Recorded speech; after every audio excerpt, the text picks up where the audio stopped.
Good morning and welcome to Business in the Community's Responsible Business in a Time of Crisis webinar. So firstly, I hope that all of you can hear me and see me. Just take a moment to look at the control panel, which will be on the right of your screen, to make sure everything is in order. If you're having any issues, you'll see on the slide there that we've a contact number that you can call. We'll all be muted on the call. We ask that you use the questions function and also to be aware that we're recording the panel. So this morning I am joined by my colleagues Elise McCarthy, Shane Mulcrone, who will be presenting. We have Lorraine Wall and Linda O'Sullivan supporting us on the technical issues. So Lorraine, thank you very much for changing the slide. As I was saying, one of the key pieces we'd like to hear from is some of your immediate questions, and please use that questions function. For the purposes of this morning, it'll be very much us in broadcast mode. I think all of us are on a learning curve at the moment, getting comfortable with the virtual technologies and seeing what's possible. So as a first webinar, it'll be very much sharing information with you. But as we get more experienced in doing these webinars, we hope that we'll be able to make them more interactive and more akin to the physical experience that you would get when you're participating in some of our events and workshops. So to get into the agenda for today, I think all of us are very much feeling that we are living in a very much a changed world. The last 3 weeks have been very intense at both a personal and professional level. And I hope that by coming together as a network that we can share and reflect on what we're seeing and critically find a pathway through the immediate crisis, but also support each other as we move into a new phase. And I think the concepts that we're all feeling and working through at the moment is how can we be more innovative and agile in our responses to the reality that we find ourselves in, but also within that, like never before, creating resilience and finding hope for ourselves as we enter into what will be quite a new phase of our existence.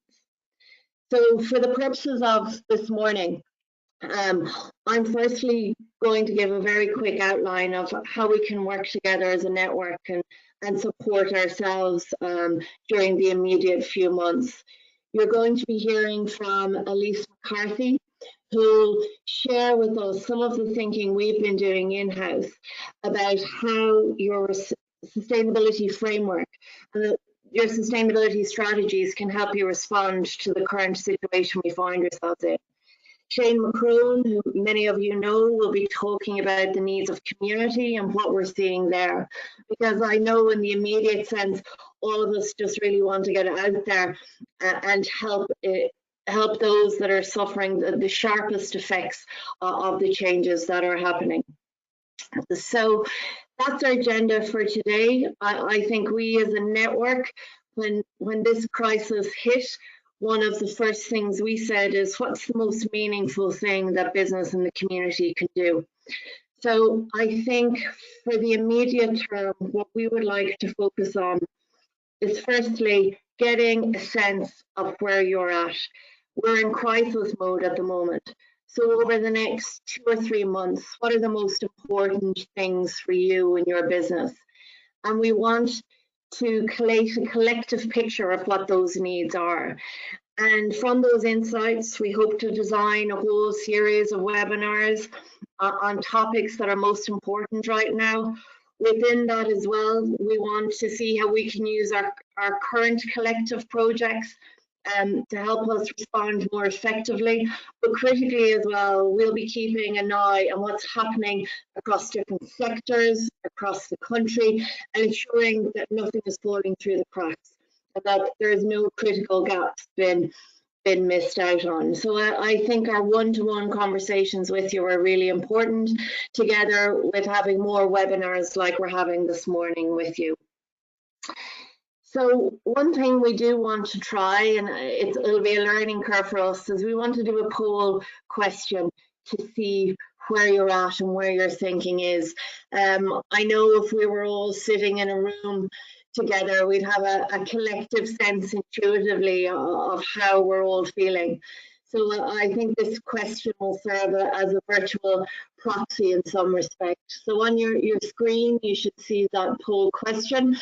It's which statement best describes how you believe your organisation will be affected by the COVID restrictions that we face. You have a number of options there. Please click on them.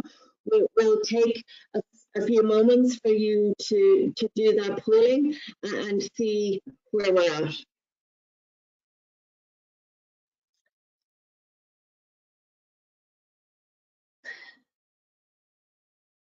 So I hope that from today and from the conversation that we have with Elise and Shane, that you will see that we in the network are really eager to connect with you, to help that you can connect with your customers, with your suppliers, engaging with the government response, and that we can really be proactive. And I would ask you as well to take a look at the statement our CEO, Thomas Sirkovich, has made. It's posted on our website in regard to the purpose of business.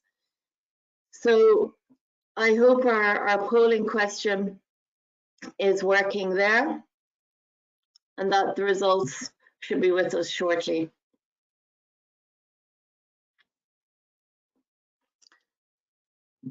So we can see that 39% are going to have dramatic changes required in terms of our business continuity. So I think that's reflecting what we're seeing in the media, and all of us I know are overly obsessed, I'm sure, with looking at the news feed at the moment. But dramatic changes are coming. Interesting to see that 13% of you are having essentially a business as usual. Again, there's great comfort in that, to know that there will be a continuation of a large part of our work. A large chunk of you, nearly 20%, will be seeing a fall off in demand. And we also know, unfortunately, that job cuts will be coming through us. So thank you for that quick poll and that quick temperature check of where we're at. As I said, as we go on and get more used, all of us, of participating within the webinars, we hope to run a lot more polls like this, and over time our webinars will hopefully become a lot more interactive, where we can have discussions.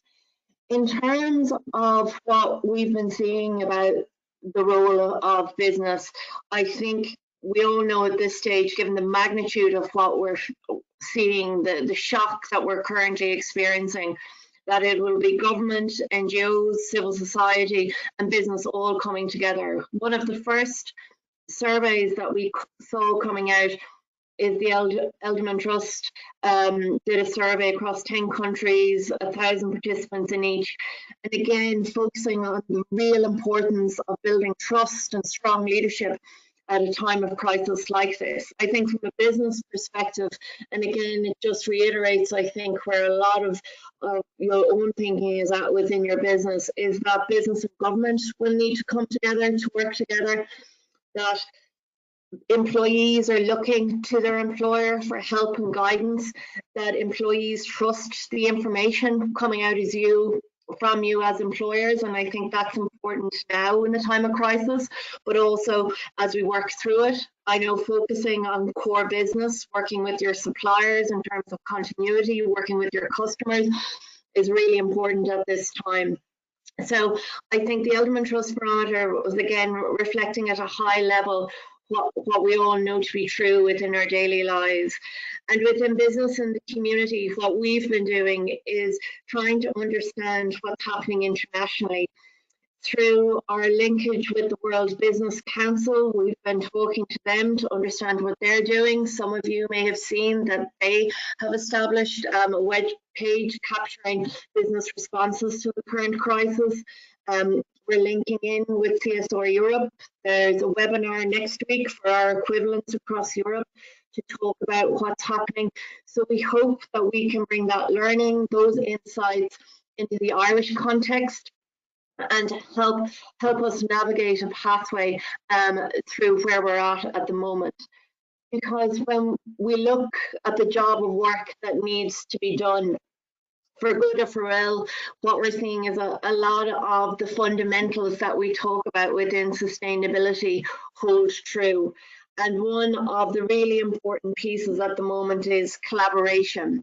I think we will need to collaborate in ways that we've never thought of before.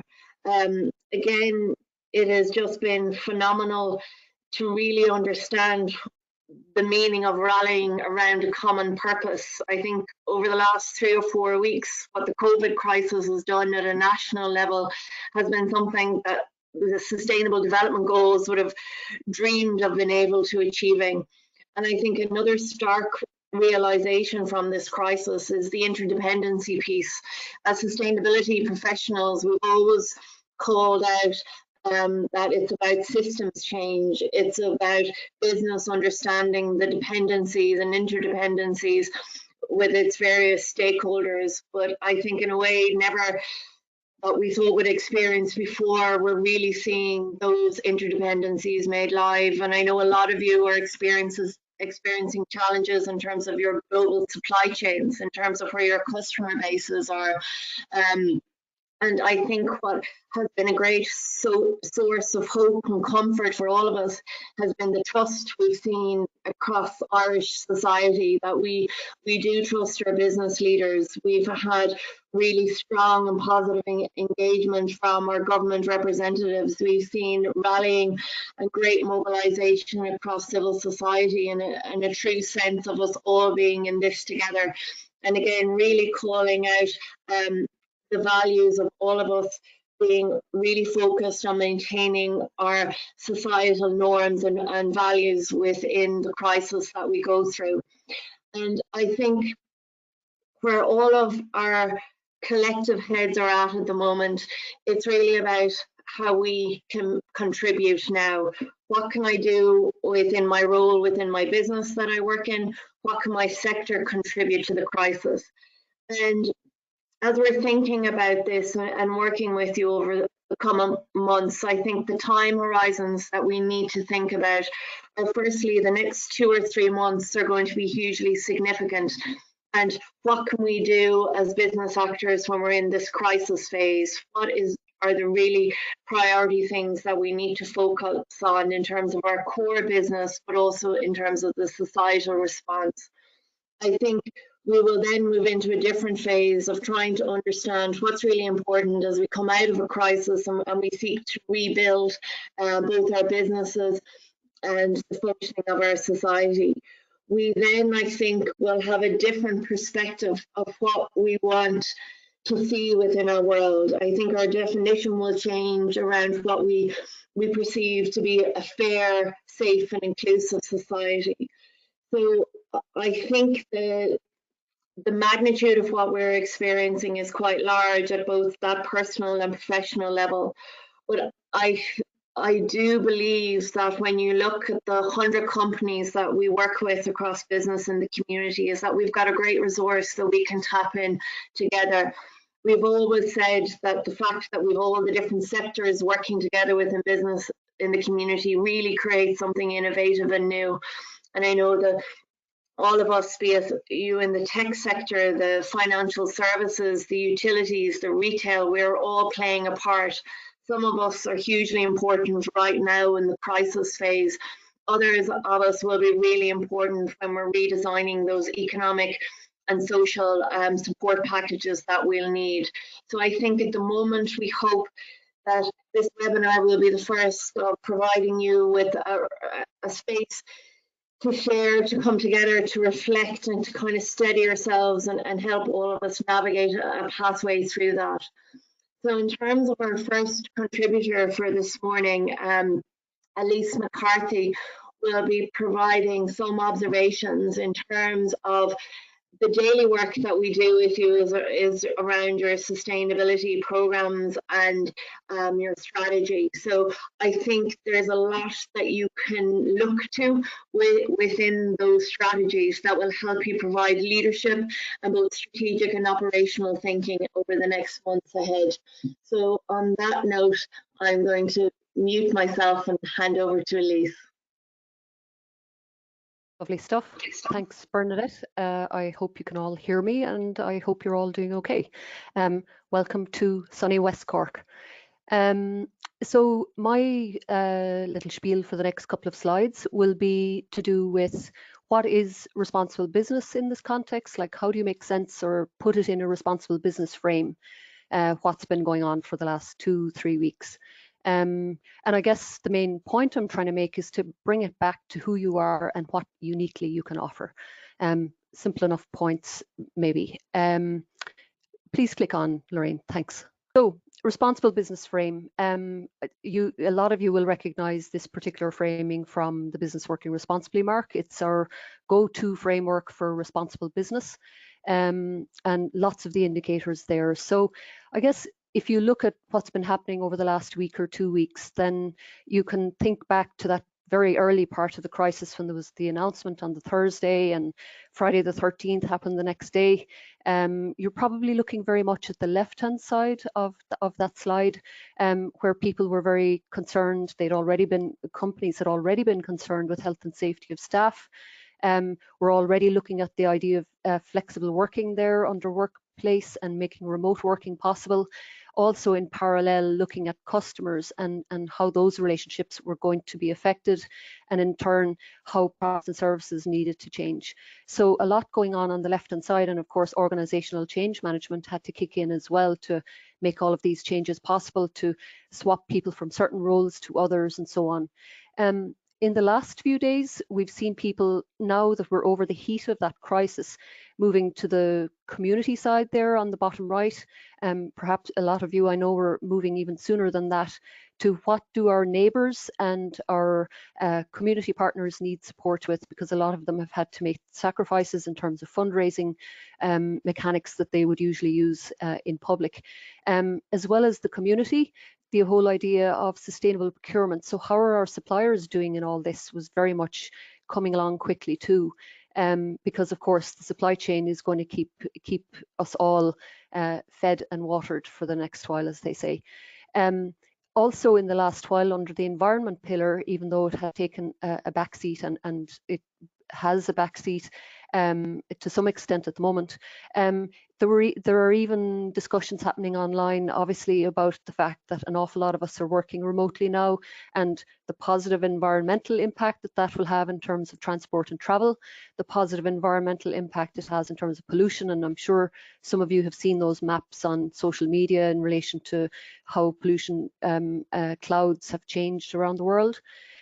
Waste management comes up, and also biodiversity. Actually, I've seen some theories that biodiversity, the lack of biodiversity is why coronavirus even arose in the first place. So next slide, Lorraine, please. So just looking at some examples, there are loads to pick from among our member companies. And we are, as you know, trying to capture some examples on our website. If you go to our website, you'll be able to see we're capturing the COVID-19 responses of our member companies, and we have the hashtag Business Response Ireland as well, where we're trying to highlight some of these. But you know, you've all seen the responses for yourselves.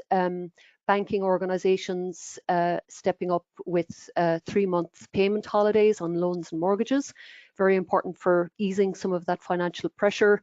ESB and Airgrid keeping our electricity flowing, and Energia in there as well. SSE, of course, like all of our electricity suppliers. And I'm going to make the mistake of not naming someone now, but I guess I'm trying to touch on the sample, some samples that we have. We wouldn't be having this webinar today except for our telecoms providers. our retailers have been playing a blinder, and I don't think any of us will look at someone in our local store the same way. We may have walked past them before. I may have walked past them before. I don't think I'll be walking past them as blindly in the future. We have the likes of Irish distillers turning their hand to making hand sanitizers, along with a lot of other organisations. Also, I think Diageo in other parts of the world shipped volumes of alcohol for the same purpose. Dublin Bus playing a blinder, moving people around Dublin, getting frontline workers to the hospitals, and Iarn Road Éireann also running a full service and explaining that they're doing that to keep essential workers on the move. Our broadcasters are broadcasting from their garden sheds. On Post yesterday talked about how they were the post people that visit our homes every day could play this extra role of supporting the vulnerable and doing free postage. And of course, there's the tech sector as well, working in complement with the telecom sector, also providing means of networking, putting computing power behind the analysis of COVID-19. So there's an awful lot going on there. Do you want to move to the next slide, Lorraine? Because in me looking at all of these examples, and of course there are an awful lot of companies doing private things as that you might not see on social media. We might hear about them in the next few weeks or months. But to my reading, these, like, how do you decide what to do? What do you stay focused on? And I've kind of come back to these three questions as being very good anchor points. I think a lot of companies are already there, but it could quite simply go back to, why does your organization exist? And what can you uniquely deliver? If you think of the retailers, it's just an easy, that's accessible to us all. They are focused on keeping food on the shelves, because that's really important for us, for the whole country for the next few weeks. And the same is true of so many other members. So that's a unique thing they can do, and it's going right back to why the organization exists. But also it's in complement with that third question about to whom are organizations responsible.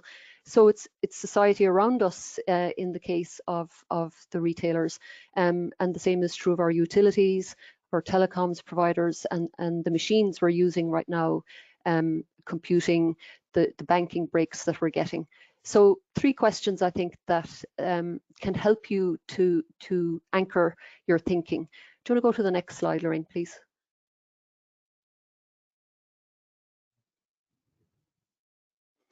And I suppose in other venues, what I was just talking about, those three questions are really about the idea of purpose. So purpose is another one of those great sustainability terms that comes up, and you're kind of going, what does it mean? I would take it back to those three questions that I was just getting at. So dig back into purpose, and I've seen a lot of articles online from experts around the world talking about this idea of really now, rather than parking purpose, really think about purpose and those three questions, or some have been using the phrase of repurpose. And in terms of our MARC framework, that belongs in that top right hand corner on your on the framework slide that I had earlier with the indicators, where you're talking about governance. You know, who is your organization, what is it trying to achieve in this world, and then the complementary piece of the stakeholders. What do stakeholders want from you? And it points out the necessity of staying in touch with stakeholders at all times, so that you really have a good feel and you're open to the information that's coming to you about how you need to adapt right now, because it's all been really fast for the last week and a half or 2 weeks. And thinking about your purpose this way will guide all of your decisions. It should be that anchor point, whether you're thinking about what you do on the community side or what you do with your products and services. And just that quote there from Paul Pullman is just reiterating the point about where he sees it now as, you know, he's talked about stakeholder capitalism that is built from an awareness of what's going on with stakeholders around you. And he sees coronavirus as being an acid test for that. Do you want to go to the next slide, Lorraine, please? There is, of course, a caveat with this, as there always is. Social media, it's a blessing and a plague, depending on how you look at it. But it has been, when an organization steps out of line or isn't stepping up to the mark fast, it's very active at identifying bad examples and active at identifying companies that go too far as well. So it's this idea of not overplaying your hand. Because the reputation rules still apply. People will still judge, and people will still vocalize what they feel is going on. Great. Next slide, please, Lorraine. So just to sum up a couple of the points that I've been making, and I'm sure, hopefully I'm at least crystallizing some of the thinking you've already been doing. But I think we can sum up with some common threads. I've already said about digging into what your organization can do uniquely, and doing so with that comment of what challenges face each stakeholder. Then there is that point about being proactive about it and innovating. Use this opportunity to innovate. And unknown to yourselves, probably most of you already have innovated in a way that was going to take years before coronavirus, and I'm talking about remote working. Our organization has switched entirely to remote working. And while many of us did remote work, we had never really tried that experiment before, of all of us remote working at the same time, and now we've done it. And it's opening up new possibilities like today's webinar. Next point, reconsider contracts and timelines. That's an opportunity that a lot of companies have taken, and even the resources that you usually deploy and how you can redeploy them. Obviously, supply chains and things like that will be factors you have to consider, and how long it takes to turn around some of these things. But contracts and timelines, for example, are what our banking organizations did. They had to think about those. And I believe also that some of our network providers have gotten rid of the 24-month contract, so you can just sign up and go month by month, which is you're not tied to 24 months, which is a great innovation as well. Ensure a good information flow. Use all your channels to keep internal and external people posted. The one example that stands out here for me is the letter that Jim Mead, the Chief Executive of Irish Rail, wrote and put on their website. Really, he was stating, we're doing what we've always done. We're running the trains, we're running a full schedule, but he was explaining why they were doing it. It was to support essential workers. And, it was very timely, because I think social media had begun to rattle a little bit about why is public transport still running? What about social distancing? So it was a very timely letter. It was saying a little bit more about what Irish Rail, the new things it has to do, but it was also just reiterating, this is what we're doing. We've always done it, and we'll continue to do it for these reasons. Collective efforts to manage social stress and panic. I think if we have the power to help with that, all the better. And another example that jumps to mind there is for a while, maybe they're still doing it, SuperValu was publishing on Twitter every morning a little snapshot, a map of Ireland with all the truck movements. So reassuring us that the trucks are still on the move, the shops will still be full of food and supplies.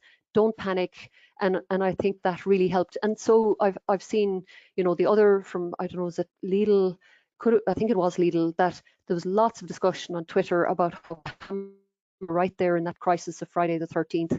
And it just helped to chill out the whole situation. And I've made that point about not overplaying your hand and keeping things authentic. So just a last slide from me, which is the next slide, Lorraine. Just to say that, I guess, what I'm saying right now is not just tips for now, and an awful lot of people and people in the sustainability world, economists, are looking at the future, and the sustainability champions are looking at the future and thinking about new economic systems. What's possible here? Can we rewrite things? So there's unprecedented possibility now on some people's horizons. But the thing about the future is that I think as people are looking to what could happen in the future, they're also thinking about what has happened in the past. And for example, I'm thinking about some of the organizations that made decisions. It's a particular example. Organizations that, for example, chose to use cash in a certain way in the run-up to now. that has put them in a vulnerable position at this point with regards to a wide range of their stakeholders. So some organisations aren't able to pay staff now because they've used their cash in other ways. And because of that, lawmakers and regulators and banking officials are thinking, should there be new regulations? And I'm talking at a global level here, not necessarily locally, but should new regulations now on companies to make sure they don't use their cash that way? So people are connecting a possible future to what has happened in the past. So reputation travels, and I guess if companies had been paying attention to a wider range of stakeholders all along and paying attention to their purpose all along, why they're on the planet and what they can uniquely deliver, they may not have made those what are regarded as missteps. So yes, I think the factors I've just been talking about is good advice in terms of responsible business every day. That's it for me. I'm going to hand over to Shane, and take care, everybody. Great. Thanks, Lise. Hi, everyone. It's Shane here. I hope you can hear me okay. I suppose more importantly, I hope you're all doing okay. It is a very stressful time, both in a professional sense and a personal sense at the moment. So it's really amazing how things have changed so quickly. Just a couple of weeks ago, we were planning to be at this exact moment in the Helix Theatre in DCU for our Business Impact Celebration event. But instead, here we are doing a webinar in response to the crisis, with most of us being in our own homes. Just to say, I will have an update on the Business Impact campaign later on. I suppose as life, as in business, I suppose we need to be resilient and need to adapt and need to be agile in how we respond to the crisis. So hence, I am going to discuss what are the important considerations from a community engagement perspective. So what I'm going to cover, 3 main points. So firstly, just in terms of the immediate response to your community stakeholders, just some steps and guidance around that. Secondly, around the impact on the community and voluntary sector and the response that has been there to date, both from a government and from a community response. And then thirdly, just around kind of what is the need within the community and voluntary sector. And we reached out to a number of charities and organizations over the last number of days. So I'm going to bring you some examples of that. So Lorraine, if you want to flick on to the next slide. So in terms of the community response, because we are in a crisis, there could be a tendency to have a knee-jerk reaction and to jump into providing supports for the sake of doing something. It is a natural human reaction. However, the old saying of more haste, less speed definitely applies in this instance. It's best to maybe take a small step back and just ask yourself, what is the immediate priorities for us as a business? Who are our priority community stakeholders, and how best can we make an impact? So here I have 3 steps that I would suggest you to follow. Some of you may have done these already. And just number 1 there, in terms of checking in with your existing community partners, especially those you have a strategic relationship with, would be really important. Just to ask how are they doing, how are they coping, and what do they need, and just having that check-in. Secondly, and kind of in parallel to that as well, what would be really good is to just create an inventory list almost of supports that you as a company can now provide in this emergency. So, and again, this may have changed in the last couple of weeks. So, things around funding, can you divert to existing funding or get sign off for new funds? In terms of resources, can you share any resources? And especially I'm thinking around, tech support that might be needed for a lot of NGOs. And again, that's some of the feedback that we got that I'm going to touch on later on. Also, then just around volunteering, are you in a position? Are your colleagues in a position to volunteer? Both either practically or remotely using skilled volunteering, and also then around kind of awareness and communications. Do you have a large audience that maybe you could reach and you could share some of the messages for NGOs? So just having that kind of inventory list of where we are now and how we can support that need. And then just the third thing to really be mindful of is just consider the themes and objectives of your existing community investment strategy. Use this as a prioritization of which issues and NGOs you support, just putting that lens on any decision you might make. So if you go to the next slide there, Lorraine.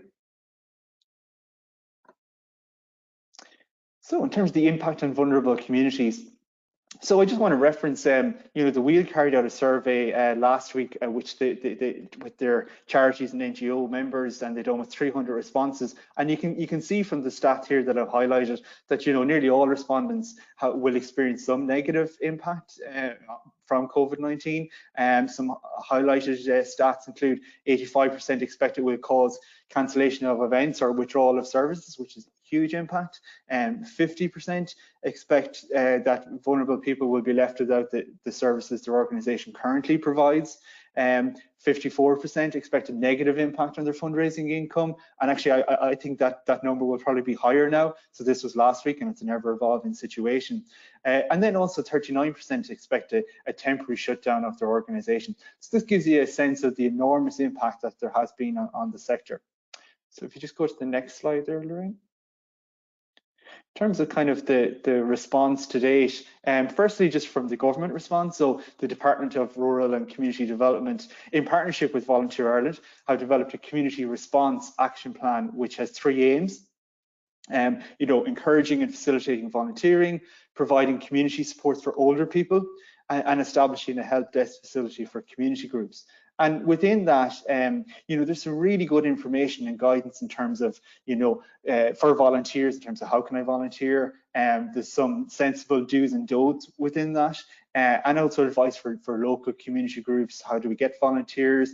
Advice for vulnerable people, and also about how to guard against fraud and also generate that trust. So what we'll do is we'll send you a link to that action plan. It's on the Government Department's website in a follow-up mail. And I suppose just advise sharing this with all of your colleagues if they intend to volunteer, either through employer-supported volunteering or volunteering in their own time. And it's maybe information they can share within their own community networks in the places that they live. In terms of funding then, so I suppose there is no shortage of funding opportunities for corporates to support. These range from individual charity COVID funds to individual company funds. There's also wider community funds. Our sister organisation, the Community Foundation for Ireland, have launched a fund to help vulnerable communities, and this has already raised over 300,000 in donations. And some of our members have donated to that as well, which is fantastic. I suppose, in addition, Community Foundation with other partners are planning, to create a national fund to support frontline causes, and they're actually in conversations with the government about them providing a matching grant to that. So if this is all successful, the fund will aim to raise up to 20 million to meet urgent need. It's an ambitious plan, but I think the signs are favourable, and I think we'll have more information on this next week. In terms of the individual charity funds, then Age Action are launching a hardship fund to provide direct and practical support to older people, both those in their homes and those who will be transitioning from hospital care to their own homes during the crisis. And then there are others like Family Carers Ireland and Bernardo's, and lots of others who have special funding appeals, which you can see on their respective websites. So if you just flick to the next slide, Lorraine.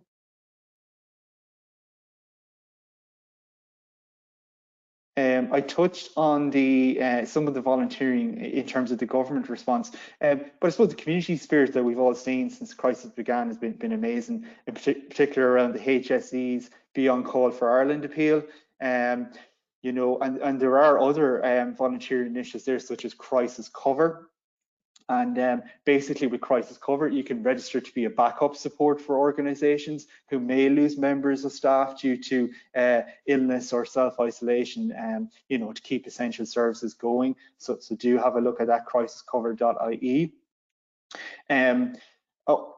As I mentioned, I'd ask you to refer to the Community Response Action Plan from the government as a starting point. Volunteer Ireland has supported the department with this call for volunteers.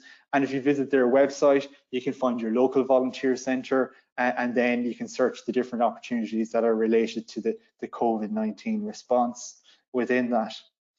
And then there are also individual charities who are seeking and coordinating volunteers, such as a loan to support older people. One other idea, just in terms around volunteering as well, it might be an idea to ask your colleagues about local efforts on the ground in terms of where they live or in the immediate community of your company sites. So maybe just tapping into employees who may be connected to that local community need. So if we move to the next slide there, Lorraine. So as I mentioned there earlier, like over the past few days, we have reached out to a number of diverse charities on the front line to identify what immediate needs they may have. For most of these organizations, funding is an immediate concern, I suppose, for two reasons. Firstly, I suppose not being able, and Elise touched on this, not being able to conduct traditional fundraising activities due to the restriction measures. For example, Irish Cancer Society's Daffodil Day collection and Pieta House's Darkness into Light, and there's many other examples like that. So I suppose these funds are vital for the organisations to run their day-to-day services for the people that need them. So there is that barrier. Many charities are trying to organise these fundraisers online. So if you have previously supported them, do keep an eye out for those. I suppose secondly, the other reason is charities are looking for funding is the need for additional and special funding to help them support their clients in their response to this crisis. So again, examples would be the Age Action Fund I spoke about earlier, but also the likes of Peter McFerry Trust we've spoken to, and other homeless charities that need funding to, implement the likes of new protection and support measures, items including additional reserves of sanitary and cleaning products and personal protective equipment for staff.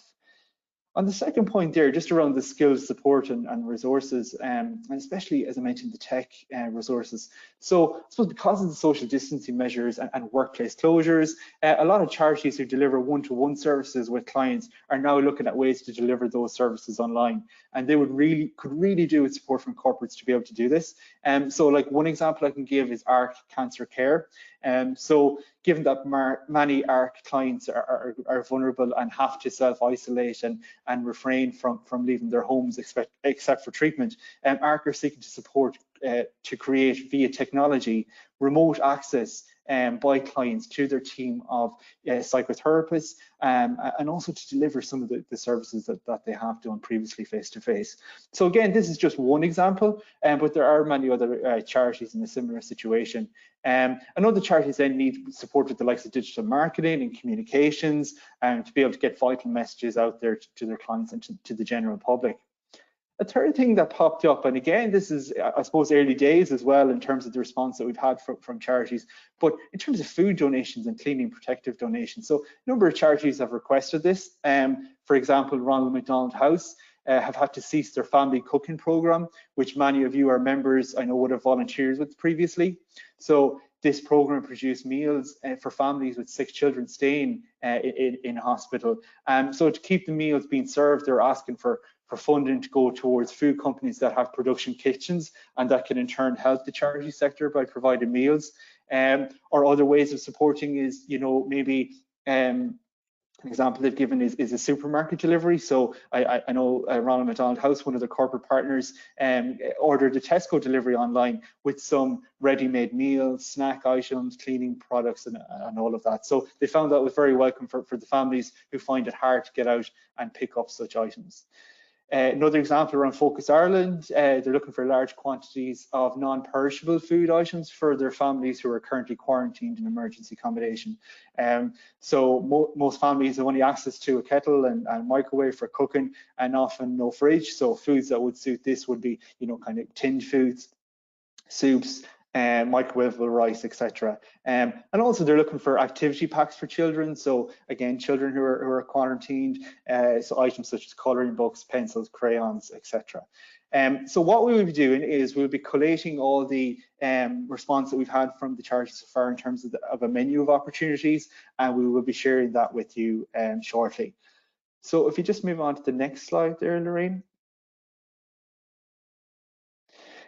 Last two slides, just a couple of messages for yourselves. Following on from all of that, if you are going to engage with new charity and community partners, the same rules still apply. Do your due diligence on them. The charity regulator website has some great information on all registered charities there, and there are other forms of information online that you've probably used previously. So just to bear that in mind, there are some kind of GoFundMe initiatives that are out there. I'm just going to say be careful with them, because I'd have concern around the governance there. Like, to give you an example, I think there's one GoFundMe that was set up to feed nurses and doctors and everything on the front line, and all very well intentioned. I think the target was about €300, and all of a sudden there's €350,000 now in that initiative. So, and again, these are not organizations who are set up to distribute this and to manage it and have the proper governance in place, while everyone being very well intentioned, just to be mindful of that piece. And then on to my final slide there, Lorraine, just a couple of last messages. As I mentioned, we will have that menu of opportunities for member companies to support, so you will see that shortly. We only have, I suppose, a limited time today, so if you'd like to go a bit deeper into specific community supports and you'd like to host a webinar, we're happy to do so. Do come back to us with maybe specific topics that you'd like us to speak to.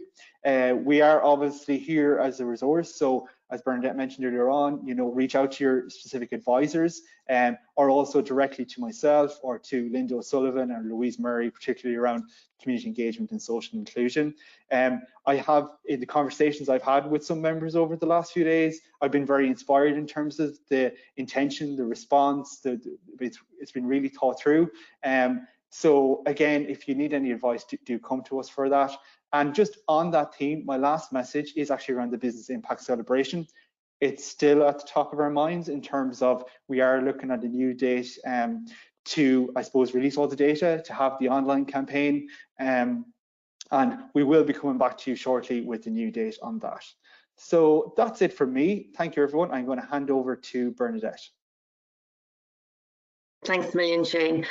Thanks to both Elise and Shane and all the team for pulling that content together.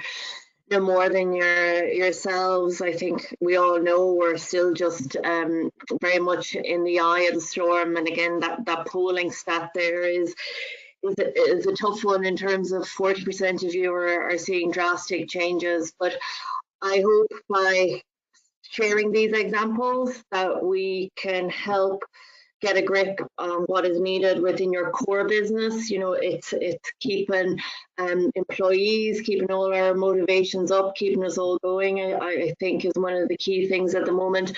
Engaging with suppliers, as I said, I know a lot of you are really concerned as well about your SMEs that you have in your supply chain, looking after your customers. So I know it's about keeping the core business going, and also in terms of the social response, in terms of what we need as a wider picture. I hope as well you took some comfort from the fact that all the thinking that you do around your sustainability strategy, the principles and the values that underpin that, will also stand you in good stead when we get out of crisis mode and we're thinking about where to now. So in terms of some of the immediate things that we'll be working on within business in the community is, Lorraine, the next slide there. Hopefully you'll have seen that we have a new section on our website, so capturing all your responses, all the activities that are happening across the different sectors. Again, share them with your advisor or talk to Natalie and the marketing team directly. The social media campaign is a really important one. I can see on the questions feed there, some of you are sharing new points of information with us. So please use the hashtag Responsible Business IRL for everything that you're seeing. Members, non-members, SMEs, large companies. I think it's really about all of us being inspired about what we can do and what we can do better to manage ourselves within this time. In-house as well, we're also working on special easing, so we'll hopefully get that out to you next week. So that's all the work that the marketing team have been pulling together for us. As you know, we have also redesigned all our events to the end of April. We've postponed some of them. We're moving online. We're on a learning curve here in terms of being a network in the virtual world. So please send us your feedback from today's webinar. Any ideas in terms of the format, how to make them interactive. Again, let's do a crowd source in terms of what's working for you within your own world in terms of making these forums really useful. And we are in the middle of redesigning our programs, looking at where we'll be to the 1st of June and potentially beyond. So again, our monthly bulletin to you, and your advisor will let you know where we're at, and also keep checking our website. So in terms of our final slide, this webinar really is that opening of a new conversation that we now need to have, since our realities both at a professional and personal level are quite different. So please let us know what would be helpful. And again, the big and small ideas are what we need to kind of pool together at the moment. So we hope that we can be your curator of all the good ideas that are happening, that we can, as ever, convene and bring you together to kind of share insights and learning. So over the next while, you'll see hopefully new webinars coming out from us, and different mechanisms and tools to help us connected, and feel connected as we all work from various spots around the house and in terms of where we're at. So I thank you as well to the contributors that we've had for our questions. I think some of the info you've been sharing with us, we'll collate it and we'll share it after the webinar. Again, please do use the hashtag. Events will be a key one for us as well. So I don't think there are any immediate questions. I think we'll do a follow-on for you. Also, just to say as well, I think I may have forgot to have mentioned at the start that you can download this presentation so you can share it with your colleagues. Hopefully some of the guidance is of use to you. That wraps us up in terms of where we're at. Thank you very much for your time. I know all of us are getting to grips with the new world order. I hope you and your families are doing well. And really, I think for us, the network, we just want to really help in terms of building our collective resilience, figuring our way through this, and being as creative and as imaginative as I know we can be to find a path. So please talk to your advisor, get in touch with us, and let's see how we can create a good response to the crisis we find ourselves in. Thank you very much.